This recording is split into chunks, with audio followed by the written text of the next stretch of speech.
الحمد لله نحمده ونستعينه ونستغفره ونعوذ بالله من شرور أنفسنا ومن سيئات أعمالنا من يهده الله فلا مضل له ومن يضلله فلا هادي له وأشهد أن لا إله إلا الله وحده لا شريك له وأشهد أن محمدًا عبده ورسوله أرسله بالحق بشيرًا ونذيرًا وداعيًا إلى الله بإذنه وسراجًا منيرًا أما بعد فإن خير الحديث كتاب الله وخير الهدي هدي محمد صلى الله عليه وسلم وشر الأمور محدثاتها وكل محدثة بدعة وكل بدعة ضلالة وكل ضلالة في النار أعوذ بالله من الشيطان الرجيم بسم الله الرحمن الرحيم يا أيها الذين آمنوا إذا تداينتم بدين وقال الله تبارك وتعالى يمحق الله الربا ويربي الصدقات والله لا يحب كل كفار أثيم قال رسول الله صلى الله عليه وسلم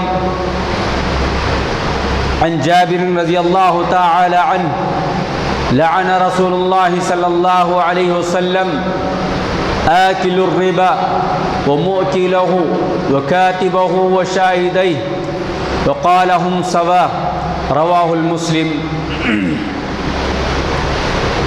محترم بزرگوں، نوجوان بھائیوں، معصوم بچوں اور پردہ نشین اسلامی مائیں اور بہنیں، خطبہ جمعہ کا عنوان ہے قرض اور کریڈٹ کارڈ۔ حاضرین جمعہ، اسلام انسان کی زندگی کے ہر مرحلے میں رہنمائی اور رہبری کرتا ہے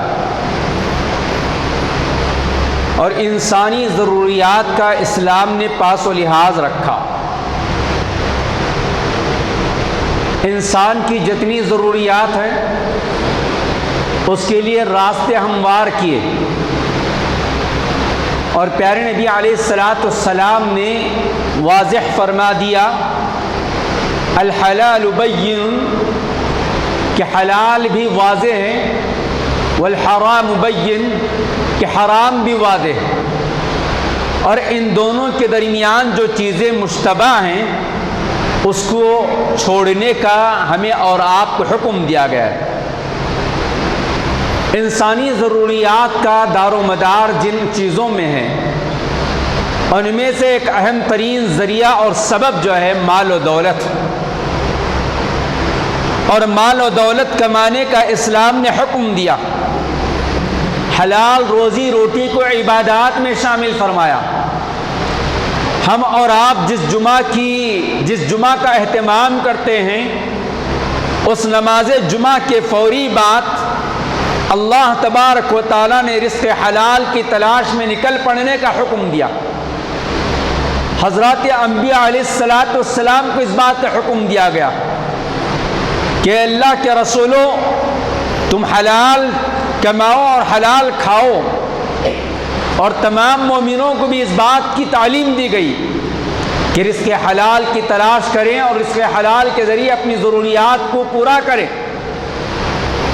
موضوع کا ایک الگ حصہ ہے کہ مال کمانا اسلام میں کس قدر اہمیت رکھتا ہے، کیسے کمانا چاہیے، کیسے قرض کرنا چاہیے، وہ ہمارے موضوع سے ایک الگ موضوع ہے۔ انشاءاللہ المستعان کبھی موقع ملنے پر اس پر بھی گفتگو کی جائے گی۔ کیوں؟ اس لیے کہ آج کے اس دور میں انسان یہ سمجھتا ہے کہ کسی طریقے سے مال آ جائے بس، کسی بھی طریقے سے دولت کما لے بس، ہر چیز کو جو ہے اپنی سمجھ بیٹھتا ہے۔ حلال اور حرام کی تمیز بہت کم لوگوں میں پائی جاتی ہے۔ آئے دن مختلف نام دے کر مارکیٹ کے اندر، مختلف نام دے کر خوشنما پیکیجز کے نام پر جو ہے ہمیں اور آپ کو مال و دولت کی جانب راغب کیا جا رہا ہے، اور ہم شعوری یا غیر شعوری طور پر، جانتے بوجھتے یا انجانے طور پر جو ہے حرام راہوں کو اختیار کر رہے ہیں اور مختلف ان راستوں کو اپنا رہے ہیں جو کہیں نہ کہیں جا کر سود سے مل جاتے ہیں، اور سود کے مختلف نام دیے گئے ہیں۔ لہذا تمہید کے طور پر میں نے جو گفتگو آپ کے سامنے رکھی ہے، آپ اس کو ذہن نشین فرما لیں، اور آگے جو عنوان ہے آپ اس کو سماعت فرمائیں۔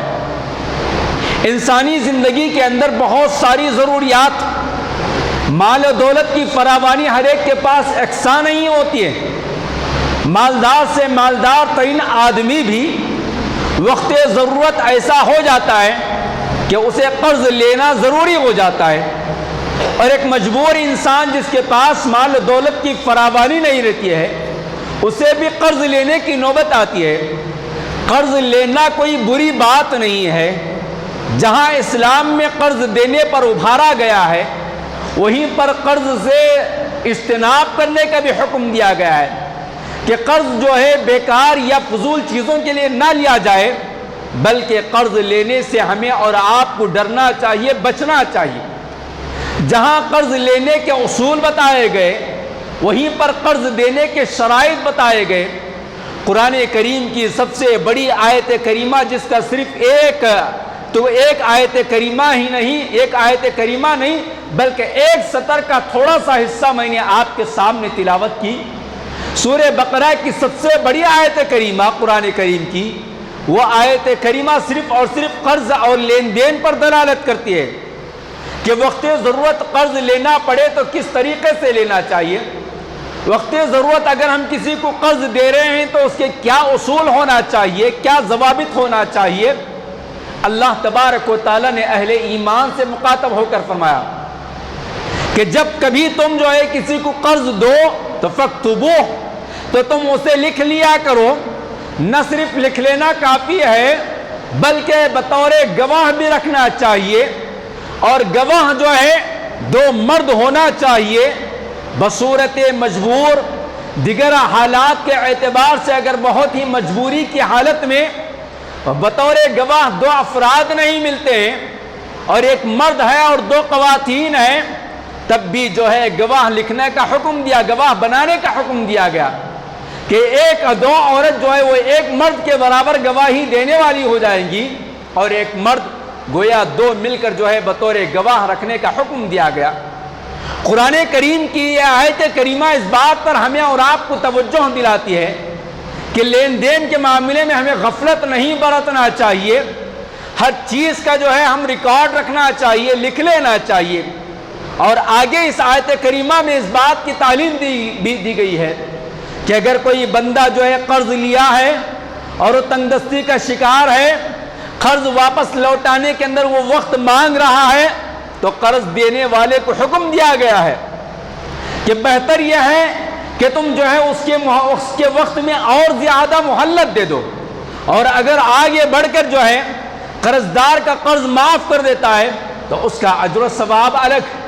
قرض دینے اور قرض کے معاف کرنے یا قرض کے لیے جو مہلت دی جانے والی ہے اس کے بڑے فضائل ہیں، اس کے گناہوں کی مغفرت ہوتی ہے، اس کے درجات بلند ہوتے ہیں، وہ نیکیوں کا ذریعہ بن جاتا ہے، ثواب کمانے کا ذریعہ بن جاتا ہے۔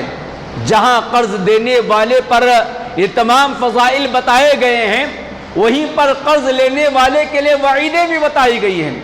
وہ قرضدار جو اس نیت سے لیتا ہے کہ میں اب واپس نہیں کروں گا، یا واپس کرنے کی طاقت رکھنے کے باوجود بھی ٹال مٹول کرتے رہے گا، تو ایسے قرضداروں کے لیے نبی علیہ السلام کی جانب سے وعیدیں بتائی گئی ہیں۔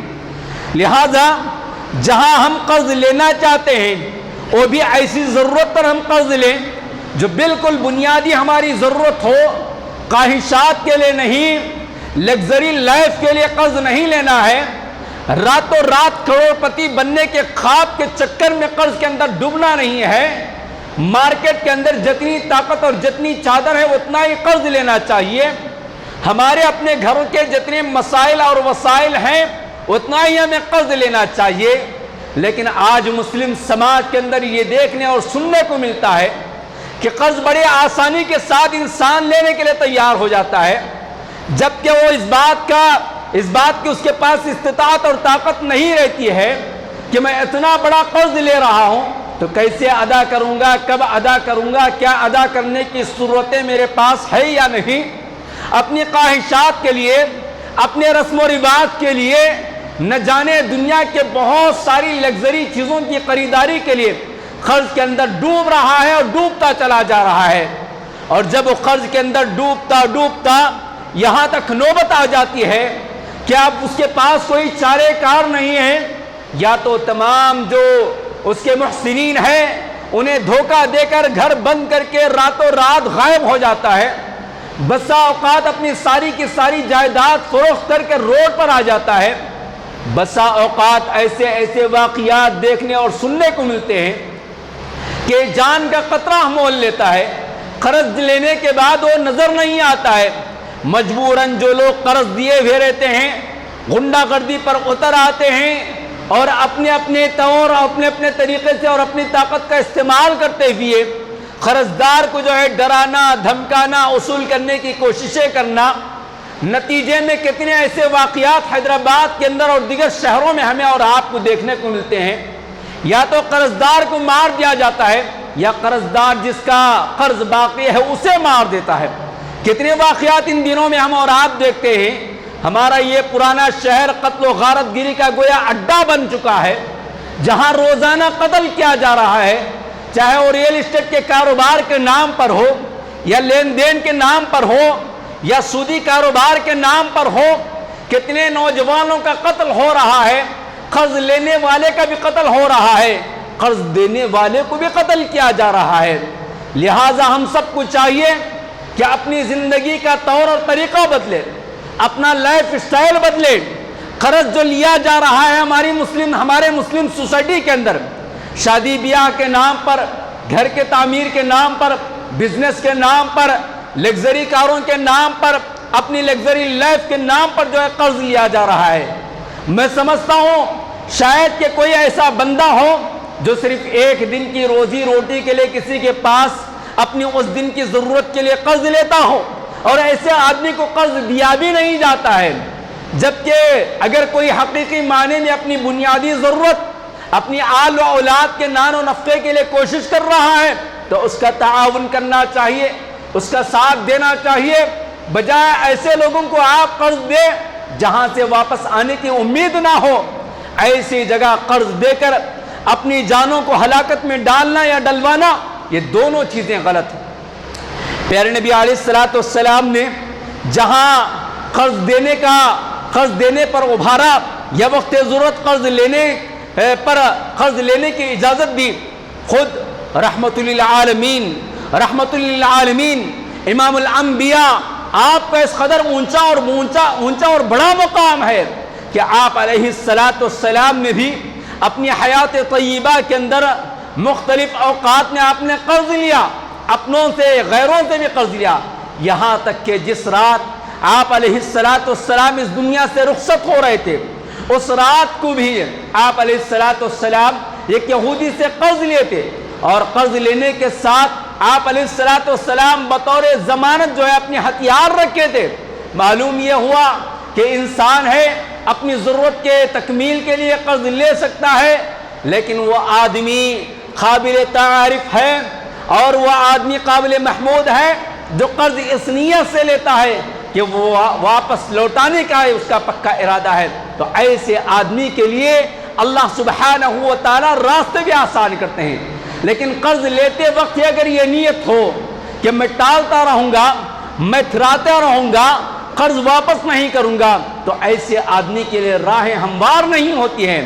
اور نہ جانے مسلم سماج کے اندر جس کو قرض حسنہ کہا گیا، یعنی بہترین قرض دینے تک وہ قرض حسنہ رہتا ہے، اور قرض لینے کے بعد وہ قرض حسنہ بن کر رہ جاتا ہے، یعنی ہنستے مسکراتے ہوئے گزر جانا۔ معلوم یہ ہوتا ہے کہ قرض دینے کے بعد قرض اصول کرنے کے لیے بھی بڑی مسائل اور پریشانیاں ہیں۔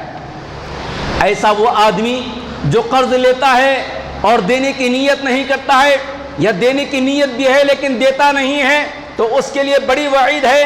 آپ علیہ السلام نے ایسے آدمی پر وعید سناتے ہیں، فرمایا کہ وَعَبْدُ النَّفَسَ الْمُؤْمِنِ مُعَلَّقَةٌ تَدِينُهُ حَتَّى يُغْضِي عَنْهُ، کہ وہ آدمی جو مر چکا ہے دنیا سے، اس کا معاملہ معلق رہتا ہے، اس کا معاملہ لٹکا ہوا رہتا ہے۔ جس آدمی کے اوپر قرض رہتا ہے، ہمیں اور آپ کو بہت ہی اپنی زندگیوں کا جائزہ لینا چاہیے۔ آپ علیہ السلام کی حیات طیبہ کے اندر کوئی بھی جنازہ لایا جاتا تو آپ علیہ السلام اعلان فرماتے، کیا اس آدمی کے اوپر، اس میت کے اوپر کوئی لین دین کا معاملہ ہے، قرض کا معاملہ ہے؟ اور جب بتایا جاتا کہ قرض ہے، اور جب کوئی ذمہ داری لیتا قرض کی ادائیگی کی، تو آپ صلی اللہ علیہ وسلم نماز جنازہ پڑھاتے، یا آپ صلی اللہ علیہ وسلم کہتے کہ آپ پڑھا لو۔ آج ہم کتنے جنازے پڑھاتے ہیں، کتنے لوگ مر جاتے ہیں، کیا ان تمام چیزوں کی ہمارے پاس کوئی اہمیت ہے؟ کیسے کیسے نمازی مر جاتے ہیں، کیسے کیسے دیندار گزر جاتے ہیں، لیکن ان کی زندگی کے اندر کہیں نہ کہیں کوئی نہ کسی قسم کا قرض باقی رہتا ہے۔ نہ اولاد کو فکر ہوتی ہے، نہ دوست احباب کو فکر ہوتی ہے، نہ رشتہ داروں کو فکر ہوتی ہے کہ مرے ہوئے انسان کے اوپر جو قرض ہے اس کی ادائیگی کے راہیں ہموار کرے۔ اگر دینے کی طاقت ہے تو دے دے، یا نہیں دے سکتا ہے تو پھر معافی کا راستہ تلاش کرے۔ کیوں؟ اس لیے کہ جب آدمی مر جاتا ہے اور اس کے اوپر قرض ہوتا ہے تو وہ معلق رہتا ہے، لٹکا ہوا رہتا ہے، اس کا معاملہ پوری طرح حل نہیں ہوتا ہے۔ عن ابی ہریرہ، اور ایک دوسری روایت میں آپ علیہ السلام نے فرمایا، قرض ادا نہ کرنے پر وعید سناتے ہوئے، فی سبیل اللہ، جام شہادت نوش کرنا کس قدر بڑا اجر و ثواب، اللہ تعالیٰ کے راستے میں جہاد کرتے ہوئے گزر جانا کتنا بڑا ثواب ہے، کتنا اونچا مقام ہے۔ شہداء، صدیقین، صالحین، انبیاء کے ساتھ اس کا حشر ہوگا، اور شہید کی حقائشات، اس کے فضائل، اس کے مسائل الگ۔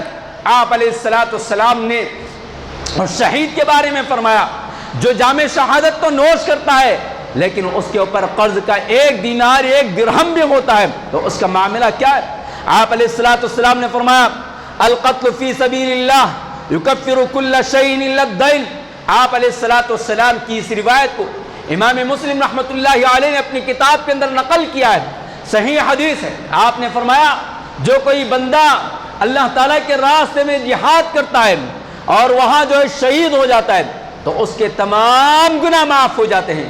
یکفر، آپ صلی اللہ علیہ وسلم نے فرمایا، یکفر کل شیء، اس کے تمام گناہ معاف ہو جاتے ہیں، الا الدین، سوائے قرض کے۔ قرض کیوں؟ اس لیے کہ قرض کا معاملہ حقوق العباد سے جڑا ہوا ہے۔ قرض ایک ایسا بڑا بوجھ ہے کہ تمام گناہ معاف ہو جانے کے باوجود بھی جو ہے قرض کا بوجھ نہیں اترتا ہے۔ دوسری حدیث میں آپ علیہ السلام نے اس مالدار، اس قرض دار کو ظالم کہا جو قرض لینے کے بعد طاقت رکھنے کے باوجود بھی جو ہے، قدرت رکھنے کے باوجود بھی ٹال مٹول کرتا ہے۔ آپ نے فرمایا، حضرت ابو ہریرہ رضی اللہ تعالیٰ عنہ اس حدیث کے راوی ہیں، آپ نے فرمایا ان رسول اللہ صلی اللہ علیہ وسلم قال مطل الغنی ظلم، کہ وہ انسان جو قرض لیتا ہے اور قرض لینے کے بعد قرض دینے کی اس کے پاس استطاعت رہتی ہے۔ محدثین نے، امام ابن حجر رحمۃ اللہ علیہ اپنی مشہور و معروف کتاب فتح الباری جو صحیح بخاری کی شرح ہے، اس میں یہاں تک اس حدیث کی شرح میں لکھا کہ اگرچہ کہ وہ غریب فقیر ہے لیکن جو قرض لیا ہے اس قرض کی ادائیگی کی اس کے پاس طاقت ہے، پھر بھی وہ ادا نہیں کر رہا ہے تو ایسا آدمی ظالم ہے۔ لہٰذا ہم کو چاہیے کہ قرض لیتے ہوئے اور دیتے ہوئے ہم دونوں طریقے سے جو ہے اللہ کا خوف اختیار کرنا چاہیے، اللہ کا تقوی اختیار کرنا چاہیے۔ لہٰذا جہاں اللہ تبارک و تعالیٰ نے مالداروں کو اس بات کا حکم دیا ہے کہ اگر قرض دینے کے بعد کوئی مہلت مانگتا ہے تو اسے مہلت دینا چاہیے، اور اگر حقیقی معنی میں وہ قرض واپس لوٹانے کے لائق نہیں ہے تو آگے بڑھ کر معاف بھی کرنا چاہیے۔ چلیے، وقت کی کمی اور وقت کی قلت ہے، قرض کے بارے میں اور بھی بہت ساری احادیث اور بہت ساری باتیں ہیں، لیکن ہماری تقریر کا، ہمارے خطبہ جمعہ کا دوسرا جو حصہ ہے، اس حصے کے تعلق سے بھی چند نکات آپ کی خدمت میں عرض کرتا چلوں۔ دوسرا حصہ ہے کریڈٹ کارڈ۔ پہلے اس کی حیثیت کیا ہے، اس کو جانیں، اس کو سمجھیں۔ ہم جس ملک میں رہتے ہیں، سود کے مختلف نام دیے گئے، لون کے نام پر انسان اس قدر سود میں پھنس پڑا ہے، شاید کہ کوئی گھر اللہ نے جس کی حفاظت کر لیا، سود دبے راستوں سے، چور دروازوں سے، چور کھڑکیوں سے، ایسے جیسے کھڑکیوں کے اندر سے سورج کی شعاعیں ہمارے گھروں میں آ رہی ہیں، اس طریقے سے جو ہے سود ہماری زندگی میں گھس چکا ہے، اور اس کو ہم گناہ ہی نہیں سمجھتے ہیں، ہم اس کو گناہ ہی نہیں سمجھ رہے ہیں، اور سود لینے دینے اور سود کے کاروبار کے لیے ہم اپنی رضامندی کا اظہار کر رہے ہیں۔ اور ہی میں سے ایک شکل جو ہے کریڈٹ کارڈ کی شکل ہے کیا یہ جو ہے بینک کی جانب سے ایک سہولت ملتی ہے۔ بینک کی جانب سے ہم ہر کھاتے دار کو یا ان کے اپنے شرائط کے مطابق جس کا کھاتا چلتا رہتا ہے اسے ایک آفر دیتی ہے بینک کہ آپ کے نام ایک کارڈ ہے، آپ جب چاہے استعمال کر سکتے ہیں۔ کیا یہ کارڈ بغیر کسی شرط کے ہم استعمال کر سکتے ہیں؟ ایسا نہیں ہوتا ہے، ہر بینک کے کوئی نہ کوئی شرط رکھتی ہے، ہم کو فارم فل اپ کرنا پڑتا ہے وہ کارڈ لینے کے لیے، اور اس کارڈ کی قیمت مثال کے طور پر 2 لاکھ روپیہ اگر ہم کو بینک جو ہے قرض کے طور پر دے رہا ہے اور 1 مہینے کی مہلت دے رہا ہے، اور اس کارڈ کو اگر ہم استعمال کرتے ہیں اور 1 مہینے کے اندر بھی اگر ہم قرض ادا کر رہے ہیں تب بھی وہ سود، تب بھی جو ہے وہ جائز نہیں ہے، کیوں جائز نہیں ہے؟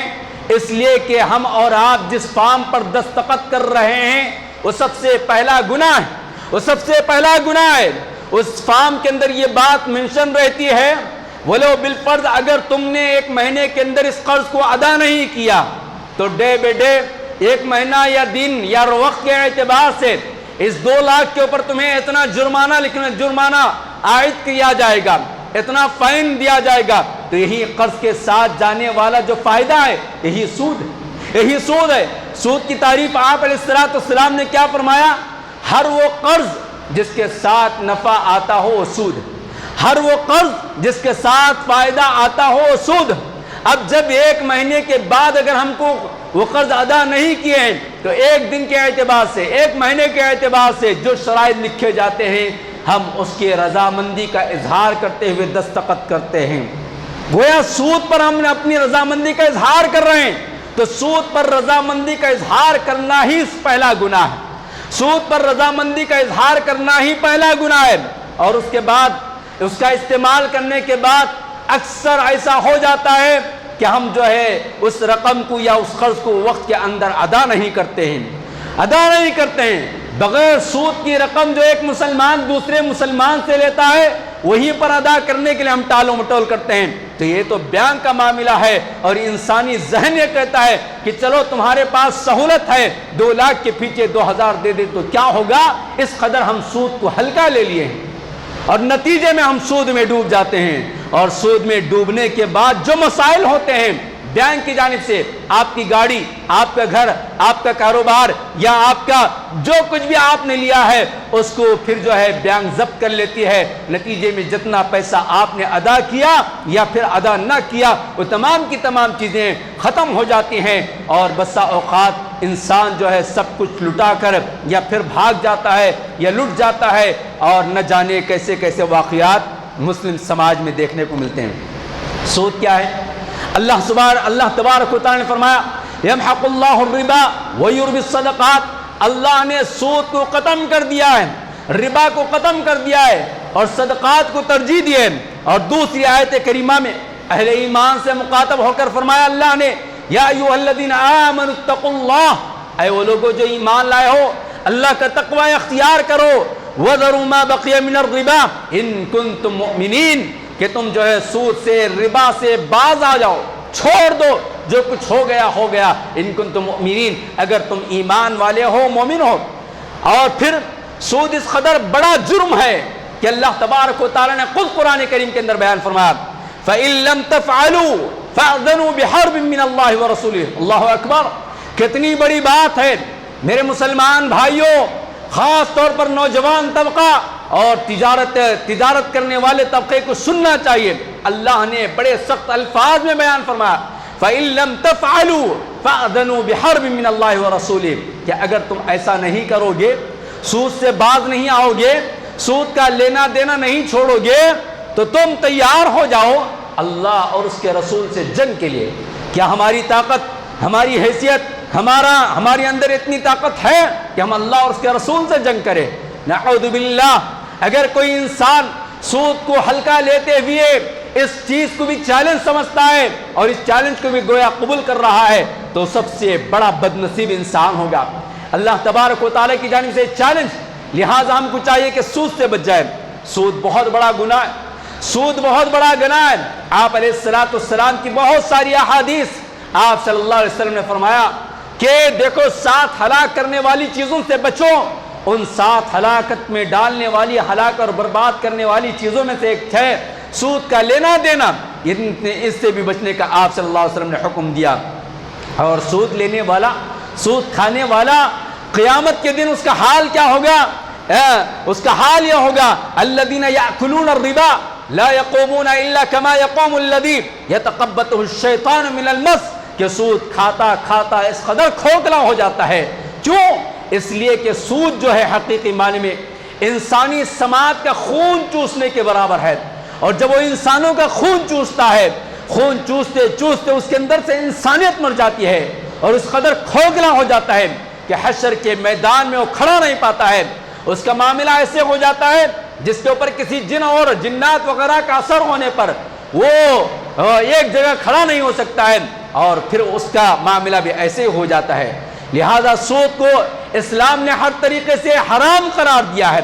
آپ علیہ السلام نے یہاں تک بتایا صرف دینے والا گنہگار نہیں، کھانے والا گنہگار نہیں، بلکہ وہ کاتب، لکھنے والا بھی، گواہی دینے والا بھی، راستہ بتانے والا بھی، سب کے سب کا آپ نے فرمایا قال ہم سواء، کہ سب کے سب گناہ کے اندر برابر، گناہ کے اندر برابر ہیں۔ سود جو ہے بہت بڑا گناہ ہے۔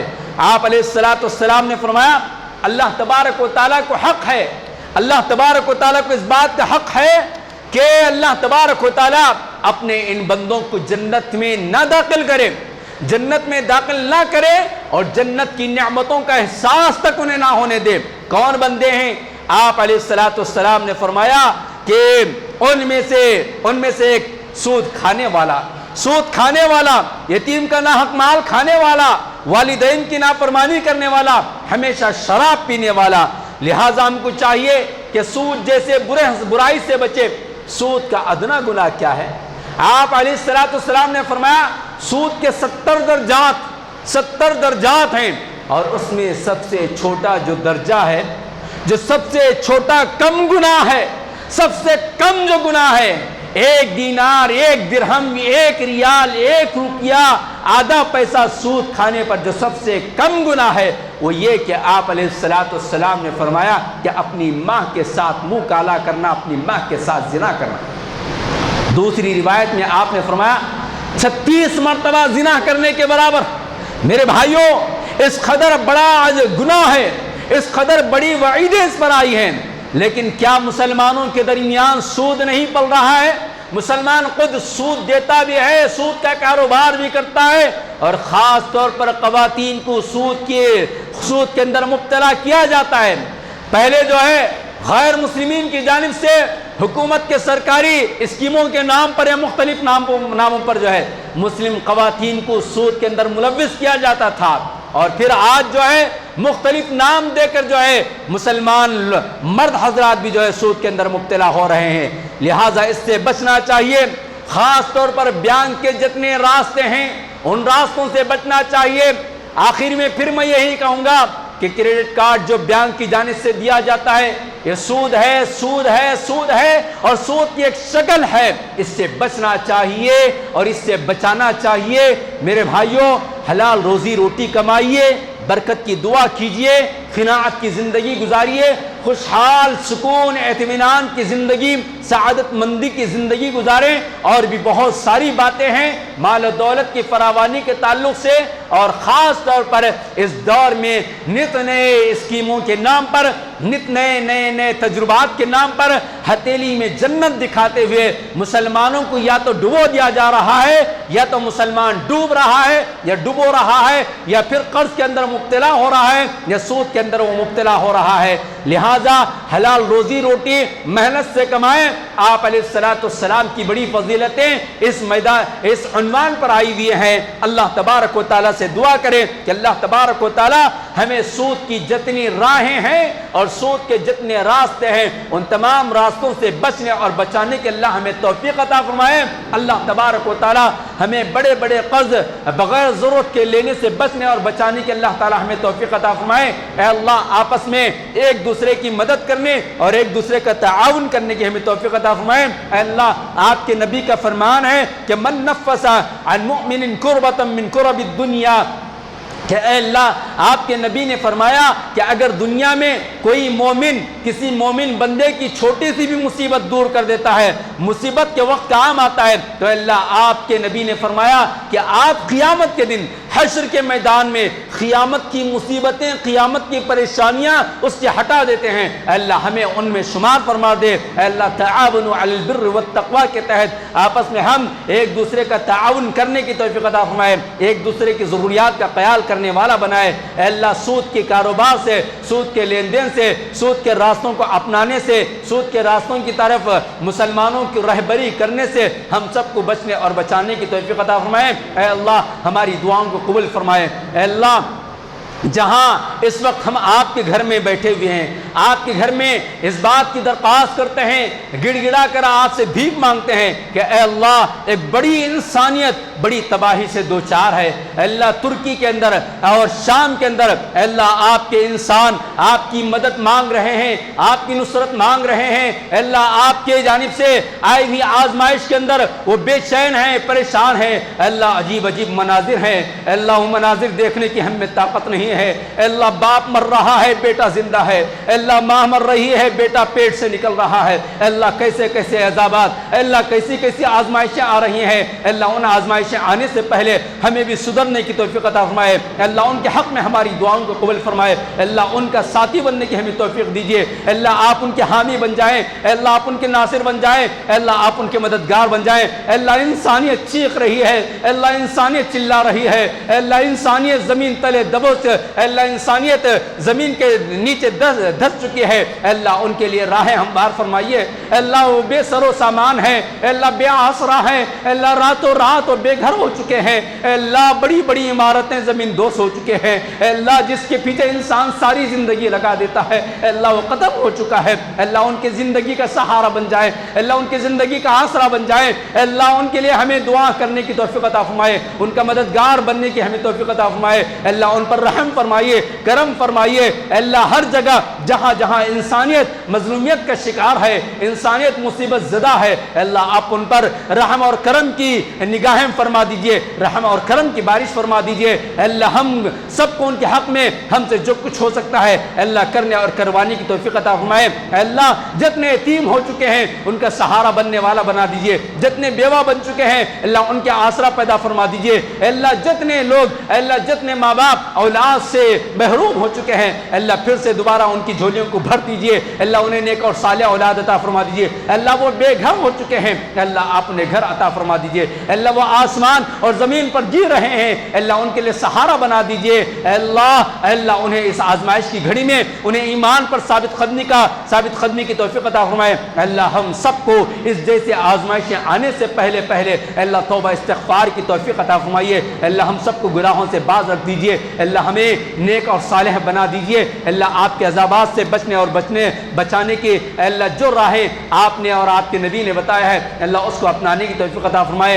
اے اللہ جو بیمار ہیں انہیں شفاء کاملہ عاجلہ عطا فرمائے۔ اے اللہ چھوٹے چھوٹے معصوم بچے دواخانوں کے اندر بلک رہے ہیں اے اللہ کینسر جیسے موذی بیماری کے اندر اور بہت ساری دل کی بیماریوں کے اندر اے اللہ چھوٹے بڑے سب لوگ ترس رہے ہیں اے اللہ انہیں شفاء کاملہ عاجلہ عطا فرما۔ اے اللہ بہت سارے مومن بھائی اپنے بچوں کے کے لیے، اپنے والدین کے لیے، اپنے عزیز و اقارب کے لیے دعاؤں کی درخواست کے ہیں اللہ، جو نہیں کیے ہیں اللہ تمام کو شفا کاملہ عاجل عطا فرما دیجیے اللہ، جو بیمار رہنے کے باوجود بھی آپ کے گھر میں حاضری دیے ہیں اللہ انہیں بھی شفا کاملہ عاجل عطا فرما دیجیے اللہ، مساجد کی حفاظت فرمائیے، مدارس کی حفاظت فرمائیے، علماء کی حفاظت فرمائیے، حرمین کی حفاظت فرما لیجیے اللہ، حرمین کی خدمت کرنے والوں کی حفاظت فرمائیے، مسجد اقصی کو آزاد فرما دیجیے، مسجد اقصی کو آزاد فرما دیجیے، مسجد اقصی کو آزاد فرما دیجیے، وہاں شہید ہونے والوں کی شہادت کو قبول فرما لیجیے اللہ، ہمارا قبل اول ہمیں واپس فرما دیجیے اللہ، ہندوستان کے ماحول کو امن و سکون والا بنا دیجیے آمین۔ بارک اللہ لنا ولکم فی القرآن العظیم ونفعنا وإیاکم بالآیات والذکر الحکیم انہ تعالی جواد ملک بر رؤوف رحیم رب الحمید۔